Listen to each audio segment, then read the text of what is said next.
পুরুলিয়া জেলার বিখ্যাত পর্যটন স্পটগুলির একটি অন্যতম প্রবেশদ্বার হল আদ্রা শহর।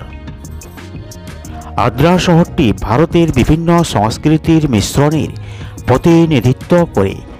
বিহার, ঝাড়খণ্ড, উত্তরপ্রদেশ, রাজস্থান, গুজরাট, উড়িষ্যা, তামিলনাড়ু, পাঞ্জাব বিভিন্ন রাজ্যের সংস্কৃতির লোক এখানে বসবাস করেন।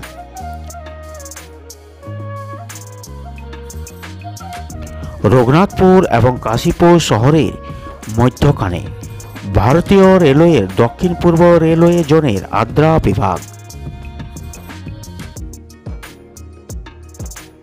আদ্রা শহরের একটি গুরুত্বপূর্ণ আদ্রা রেলওয়ে জংশন, যা অতি ব্যস্ততম রেল স্টেশন।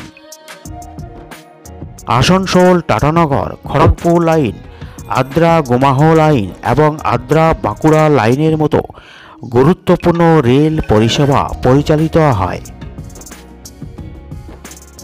চারটি আলাদা আলাদা দিক থেকে রেলওয়ে ট্র্যাকগুলি এখানে মিলিত হয়েছে।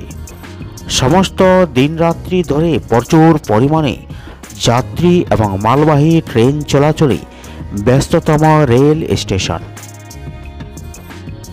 পুরুলিয়া জেলার এমন একটি শহর যেখানে শতকরা 90% অ্যাংলো ইন্ডিয়ান জনগোষ্ঠীর জন্য অতি পরিচিত এবং বিখ্যাত।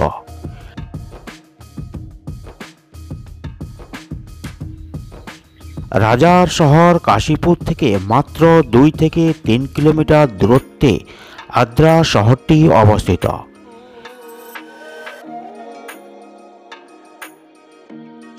এখানে রাস্তাঘাট খুবই ছিমছাম এবং সড়কের দুই পার্শ্বের দোকানগুলি খুবই আতিথ্যপরায়ণ।